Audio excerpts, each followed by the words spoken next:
Welcome, dear readers, to Cover My Ass, where baffling books are reviewed but not read by yours truly. My name is Khaki. And I'm Kay, and remember, we only judge a book by its cover.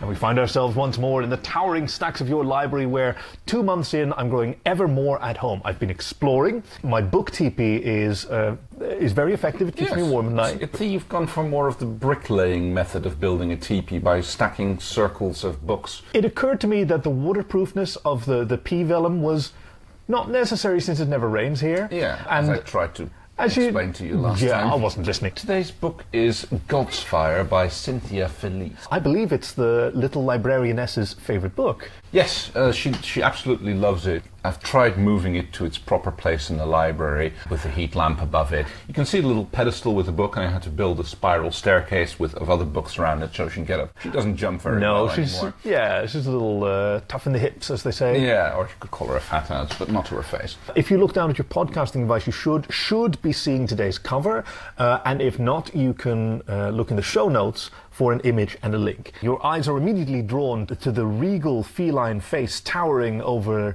It's sort of like a desert-like environment, with nevertheless Doric architecture and flying machines. We have a jet here, a rather cool-looking one, being regarded by a naked Catwoman and a nearly naked Renaissance bearded bowl-cut gentleman. Right, yes, that would be the hero of our story, Martinez. Martinez Fuzzy Face. Well, that's the name that's that's his slave name. This is a clear example of a author running with a concept from historical past and just trying to think what could have been. What if the gods were alien? Yeah, popular in the 70s, Erich von Däniken, Chariot of the Gods. The Gods Were Cosmonauts is another book. That's later the inspiration for films like Stargate, so it's always spoken to the imagination. And for some reason, it's been really focused on Egypt now. Possibly because the pyramids and the Egyptian hieroglyphic language was such a mystery for so long, despite the fact it was obviously a highly advanced, technologically sophisticated civilization. But then so was the Aksum Empire in what is nowadays Ethiopia, except less of that survived to inspire us today. Yes, well, as Sir Terry Pratchett used to say, it's like, back in ancient times, cats were worshipped as gods. They have not forgotten this. And if anything describes the premise of this book, that's exactly what's going on. We start with a flashback to the time of the pyramids, when at least Egypt, but probably most of Earth, is ruled by a race of feline aliens who help build these incredible edifices to their own glory, enslaving the human race as labor and as worshippers of these divine feline creatures. And then for reasons unexplored, they have disappeared from our history. An ancient pharaoh is being laid to rest, and the story is written as a beautiful juxtaposition between the parades and the slaves carrying the funeral procession. Yeah. And when on the other side, it's kind of being described as a pet's funeral from the viewpoint of the feline overlords. Yeah. It's being laid to rest. It was a beloved pet which is being laid to rest in a beautiful monument.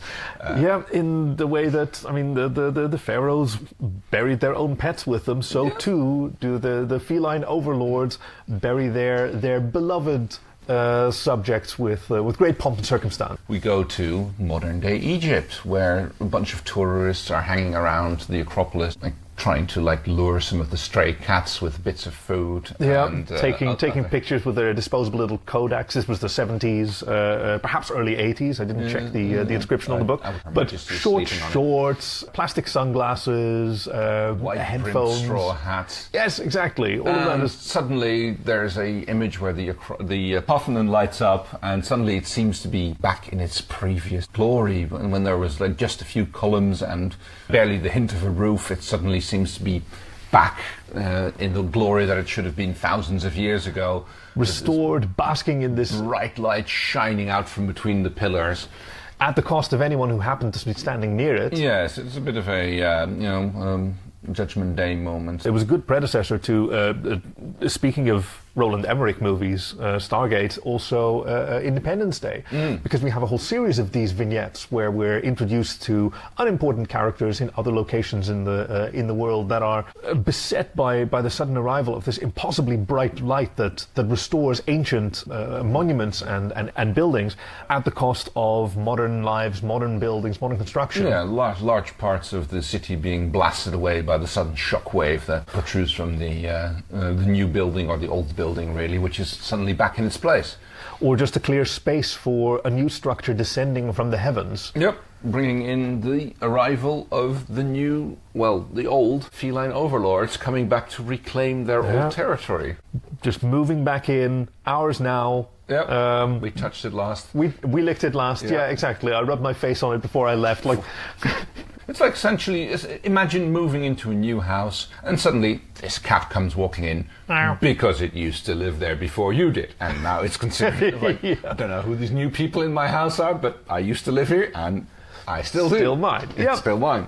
And, you're expected to feed and take care of it. And that's exactly what the feline invaders expect. Of course, the population of Earth is a bit bigger than it was at the time, but these various lights across the planet make short work of that. Scrubbing an Etch-a-Sketch, they find all this rubbish on this planet that they used to own, and anything that they didn't have a hand in building, like Cairo or Athens, gets buried in the sandbox. Yep. That would have been a great metaphor if they had giant mech suits where they could sort of scratch the ground, and try and bury them. Cover up that shit that's here. Who left this lying around and didn't cover it up? Yes, I guess the cover alludes to the fact that it's pretty much set on fire and burnt away to scour the Earth of this. The Earth plague. is a giant sandbox. Yeah, it's a bit of a fiery flea dip that the world gets to get most of the parasites who are living on its face removed from it. Oh, good one. The first act of the book describes the reinvasion, or perhaps the claiming of what's originally theirs. Without really introducing us to too many of the characters, except for the immortal God King, Spot the 36th. Direct descendant from the Spot the 24th, who was the one originally left. The pharaoh of pharaohs, the ultimate god king, who's now decided to claim his dynasty's birthright, this little backwater planet, if God Emperor Spot had that level of forward-thinking ambition, which... It's more of a thing that he's more of a lounger, Yes. The book jumps, I think it's a year ahead or so. But humans are being punished for not sufficiently worshipping felines. There's definitely been some pogroms against the whole... why are we still not being worshipped? I mean... There seems to be something punitive and retaliatory to the manner in which so many humans are kept as slaves, almost as in revenge for the fact that humans kept cats as pets during their absence. There's a little bit of both, yeah. Like they were kept as pets, they were not worshipped enough, but I think maybe that's why the cat ladies get a pass, because in the eyes of the cats that could pass off as worship. Yeah. And even though there's no, the old shrines have been forgotten and there's no priests leading worship, this is as close as anyone it gets. Who manages to keep 20 cats interested and comfortable and at peace is showing enormous focus and priority on these creatures' well-being. Yeah. What other definition is there of worship? Cue the scene where our great hero Martinez Fuzzface has just been caught and released after forced sterilization. It's like the remaining humans are being pruned for their breeding purposes, fixed and if fixed, they and a little snip on the ear and back on the streets. The catch and release program, frighteningly graphic. Which brings us to our naked cat ladle. Which brings us to the naked cat lady on the cover, who is not introduced naked. She's introduced in full uniform, gleaming gold, covered in medals and weapons. Captain of the bodyguard. Yeah, Neferu. Captain Neferu is introduced, who is tasked with hunting down an escaped slave. She's been sent out by Spot to recapture a slave which made his way out of the royal palace and is on the run now. In particular, the escaping from the palace is the reason that she's being sent out. I mean, slave hunting is far below a captain's station, certainly if she has a whole army of bodyguards at her disposal. But she's already slightly in disgrace for the fact that a lowly human. Well, yeah, only through the mechanism of. I mean, it's her. She's the captain of the guard, so ultimately she's responsible. Naturally, she clearly had nothing to do with the escape herself. Well, but the fact ultimately the pharaoh is responsible, but that's not how it works for under Spot the pharaoh. So she goes out through the streets of Athens, now pruned of most of the human population. I mean, there's still plenty of humans around because someone's got to keep the place running at the cat's And to do the there's work. there's a slave population, but like what blew my mind is that these people are living in medieval conditions. You know, they're trading fruits at the market, but these are all people that 1 or 2 years ago were on Twitter. Yep, right? Or at least no, not at the time. But they were watching TV. They were. Yes, exactly. They'd probably just seen Star Wars, and now they were relegated to this. Yeah, like farming out and walking out to the fields, farming, tending to the grapes, carrying amphoras of water and wine. Yep, absolutely. As trading goods. Wondering, like, which I think is a little bit weird because like the cats are well. The felines are so massively technologically advanced, yet they insist that the humans abandon most of their their technology, their waterworks. I mean, I think there's still some waterworks, but it's like back to the fountains. The psychological impetus is the desire to be worshipped. They desire to be worshipped as gods. I'm sure that they were incredibly disappointed to arrive on Earth. I mean, specifically Spot's thing. I don't necessarily want to describe that to all the felines. When they arrived on Earth and weren't immediately worshipped because people on Earth had a working understanding of space travel, so not so impressed. Absolutely true. Illusion, magic, science fiction was already a thing. Yeah, they went and they came back and they expected to be hailed as the returning god emperors, and in fact the response was, "Who the fuck are you?" So I think that he's hoping that a few generations in, the memories of the old world will be vanished enough that carrot and the stick, but mostly the stick. To remind us all of our place, and no one more so than this slave Fuzzy Face, as he's affectionately referred to by all the cats, because they insist on shaving him with that ridiculous Renaissance Van Dyke. Yeah, absolutely, and kicking him back out after giving him the snip, and back on the streets it is, making its way back to his good old friend Rose, the kindly old woman who's cared for him. I was going to say since the very beginning. I mean, since the beginning of this world, but the destruction. Yes, really just a year. Like, he was already a 32-year-old man. Absolutely, but utterly helpless. Yeah. She was just a neighbor lady that he neglected. But she did have mystical powers that he lacked, such as the ability to cook food for herself and for other people. 32 cats. And her 32 cats. Yeah. Which is probably the reason she survived. I mean, like, I guess the felines kind of treat the old cat ladies as like, okay, I guess she's like what they call a high priest these days.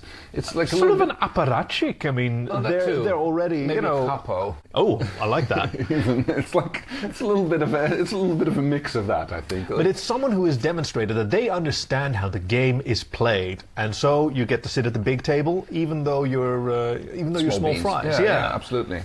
So he goes back to her, who is of course still tending to her cat, but also involved with the other elderly ladies of the Pearl Necklace Brigade. The secret order of the Pearl Necklace that she inducts him into when he decides that he declares to her that he's finally had enough and that he wants to do something about these horrible injustices. Just getting your jewels snipped is probably part of that process. Yeah, it's like he's clearly sore about that in more ways than one. Martinez is not a very Athenian or Greek name, so presumably he was a tourist or an immigrant who was just in the wrong place at the wrong time, or maybe at the right place in the wrong time, because if he'd been anywhere else in the world, that had been more... got wiped out. It's like Athens was not a bad place to be if you're into the survival thing. Martinez, who was like forging a relationship with the proprietress of the hostel that he was staying at the time. Now that he's finally declared himself to be ready to do something on behalf of the human race against these alien oppressors, she has something for him to do. Yes. She has something for him to... gets himself assigned to one of the work squads, which are out in the going out towards Sparta to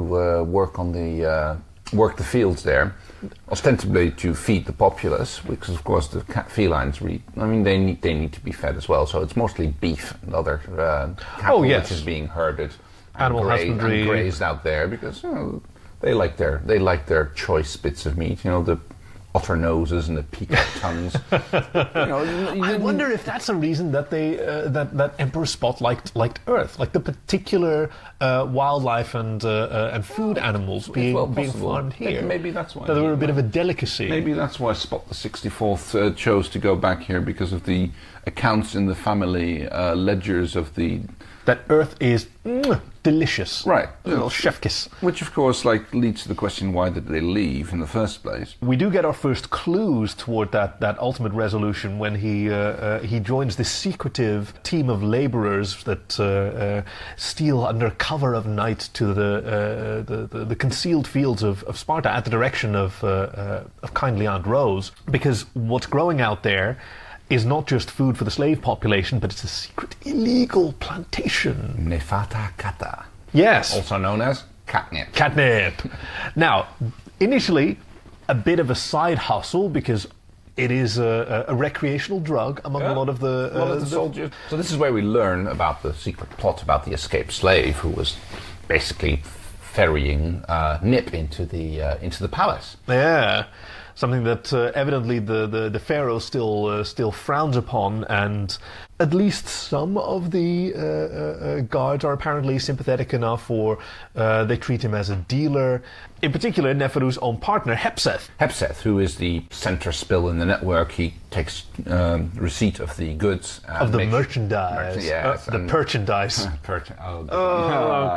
Who then apparently runs the distribution network among the cats themselves. Like DC has his little mans, the errant runners, and the people who make sure that the lowly soldiers get the nip they like to enjoy when they're rolling around in their bunk. Which makes it unsurprising that Neferu is in fact hindered in her investigation by her own partner. Yes, her partner, love interest, let's call it like that. This is where the spaceship on the front cover comes in. The jet, Yes, he's flying frequent patrols trying to spot these illegal nip farms, because of course the Emperor Spot is vehemently against it, because he's one of the ones who has got the genetic thing that they're not susceptible to it. Oh yeah, is that the thing where oregano tastes like soap? So you're thinking cilantro. Cilantro, but it's similar with cats. So Emperor Spot is teetotaler of the feline aristocracy, and it's this stuff, we shall not have this, because it's we shall have our fine little bits of kibble and hard biscuits. Lips that touch Nip shall never touch mine. I really love this, because it's a very complicated, a very recognizable world that's being set down, and there's a great détente between the lower ranks of the feline rulers and the more criminally, entrepreneurially minded humans. Humans, yeah, exactly, because they can trade in this good that is difficult to farm. But so on the one hand, you've got these patrols being fairly ineffective at detecting fairly large growing operations, because they are being bribed in the form of a regular supplies of Purrchandise, which it's going to stay.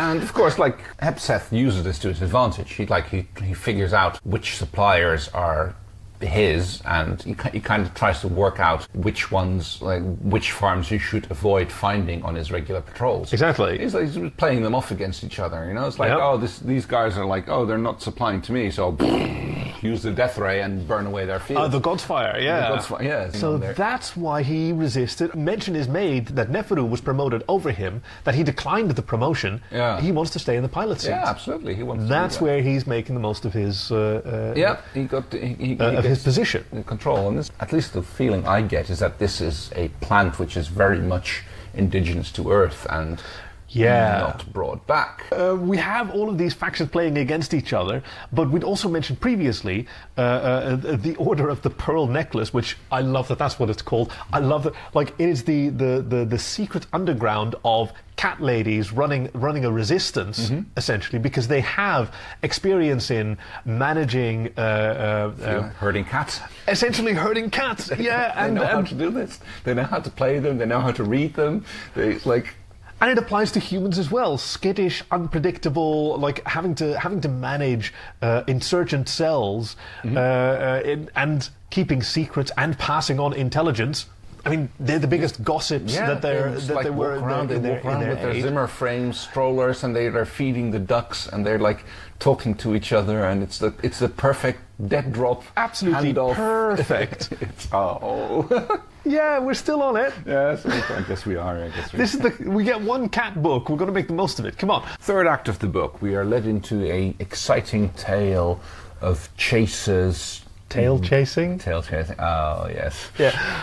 Cloak and dagger stuff. I love that, the intrigue there, because we have so many layers of secrets being piled on top of each other. So you have Hepseth, who knows about these plantations and thinks that he's playing them against each other. You have the Order of the Pearl Necklace, who's playing inspectors like Hepseth. Masterminding like the whole plotting and everything. Allowing him to destroy some of the plantations, protecting like the others. Ones, yes. Neferu's and Fussface's romantic interest. I know. Hepseth and Neferu's romantic interest, and how that's a love triangle going on waiting there. like the sunset. Well, yeah, and certainly when Hepseth and Fussface, Martinez. actually get into it. I mean, there's kind of sparks flying between them too. Well, yes, that's what you get when you rub rods on cat fur. Yeah. He is soaked in catnip that is freshly farmed, so no wonder that Hepseth is kind of all over him and like right in his face, but then licking his face, and purring at him. So with all of these stacked intrigues, eventually things have to come to a head. Somebody's plans has to fail. Something has to go wrong. You'd think that this was Neferu, who is no closer to finding this escaped slave, who might as well be MacGuffin at this point, but her relationship with Hepseth is strained, and Martinez's relationship with her leads him to... maybe this is why the sex scene went wrong, because Martinez was snipped at the beginning of the story, remember? Oh. So there might have been a bit of a disappointment for Neferu there when it came to the payoff of that little tryst. Back to Hepseth. Well, hold on, be snipped doesn't... No, I know, but still... There's plenty of gentlemen who go through the snip as part of a healthy sex life. Now, in his case, I'm sure that it wasn't. It stays quiet or it gets the spray bottle again. and peace be upon you, our goddess. Oh. Yeah, I do think we should spend more time praising and, if not worshipping. She gets enough worship. Our little librarianess here. Got her little pedestal with her heat lamp, so she... Yes, we will be returning your precious book to you soon. We just need to finish reviewing it. Pharaoh Spot has eventually had enough of all of this. He's lost the captain of his guard. Hepseth is clearly untrustworthy. Neither the slave has been returned, nor has the issue of nip distribution been satisfactorily dealt with. You can clearly notice that it's getting worse. More guards are clearly showing signs of having indulged with their frazzled whiskers and their bent ears, and the lack of Neferu keeping things in charge is clearly starting to show its wear upon the royal guard. In the Great Pyramid spacecraft that has descended upon Athens, from which Spot the 93rd rules with, well, not an iron fist, but more like a bit of a dangly ball of yarn. Okay, I like yours better. The velvet pole. Oh, that would be precious. That velvet pole unsheathes his claws, and the title of the book is Godsfire. He knows only one method, and that is the totality of his species. The planet. It turns into the race between which plan is going to come off first. Is it going to be the God Emperor's wrath, as he's about to let it descend on Earth and eliminate much more of the human population, even more than even the Order of the Pearl Necklace could have feared? Or is it going to be the young lovers who, like Romeo and Juliet, rush their plot forwards to try and basically mount an assault on the Golden Pyramid? All of which... I mean, it's thrilling. It's absolutely invigorating. I found myself really, really rooting for Neferu and Martinez' fuzzy face, and I like that Hepseth puts aside their differences, and eventually, like, he cares enough about Neferu and about Martinez that he at least protects them. He doesn't take up arms against his own people. He keeps out of the way. He makes sure that his raids and assaults never actually hit their.